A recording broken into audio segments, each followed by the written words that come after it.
mun samu takarda daga kungiyoyin kwadago da suke wannan asibiti akan bukatar kungiyar kwadago ta shigo ciki. To jiya mun je mun zauna a taro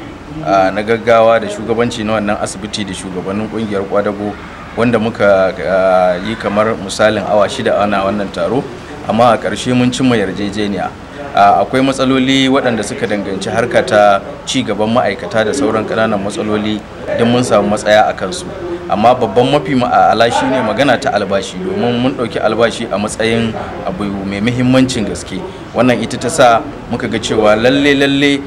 muka tsaye da yarjejeniya daga nan zuwa 31 ga wannan wata a biya wannan ma'aikata na wannan asibiti albashinsu na watan Oktoba, Nuwamba da Disamba, ma'ana wata 3 kenan, sannan su dawo aiki. To wannan yarjejeniya ce muka cimma, kuma kafin mu cimma wannan yarjejeniya sai da muka tuntuɓi masu ruwa da tsaki akan biyan wannan albashi a gwamnatin tarayya, domin mun fuskancewa ba hakki ne na shi asibitin ba ma ya biya, amma dai daga gwamnatin tarayya ake biyan sa albashi. Saboda haka a wannan gaba ma muke mika godiyarmu ga su management na wannan asibiti bisa haɗin kai da suka bamu, haka kuma su ma ma'aikata